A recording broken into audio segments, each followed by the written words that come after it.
গোপালগঞ্জে এনসিপি নেতাদের উপর ছাত্রলীগের হামলার প্রতিবাদে চাঁপাইনবাবগঞ্জে বিক্ষোভ মিছিল করেছে বাংলাদেশ জামায়াতে ইসলামী। বৃহস্পতিবার বিকাল ৫টা ১৫ বড় ইন্দারা মোড় থেকে শুরু হয় বিক্ষোভ মিছিলটি। মিছিলটি শহরের প্রধান সড়ক প্রদক্ষিণ করে শান্তিমোড়ে এসে শেষ হয় সংক্ষিপ্ত সমাবেশের মাধ্যমে। সমাবেশে উপস্থিত ছিলেন জামায়াতে ইসলামীর কেন্দ্রীয় সাংগঠনিক সম্পাদক অধ্যাপক রফিকুল ইসলাম, কেন্দ্রীয় কর্মপরিষদ সদস্য ও সাবেক মেয়র নজরুল ইসলাম, জেলা আমির মাওলানা আবুজার গিফারি, রাজশাহী অঞ্চলের শ্রমিক কল্যাণ ফেডারেশনের পরিচালক মাওলানা আব্দুস সবুর।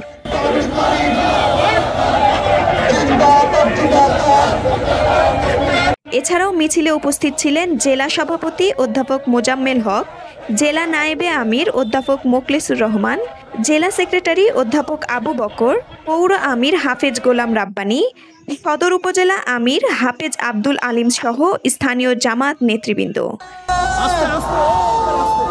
উপস্থিত নেতৃবৃন্দ নিষিদ্ধ ছাত্রলীগের বিরুদ্ধে কঠোর প্রতিবাদ জানিয়ে দ্রুত ঘটনার বিচার দাবি করেন।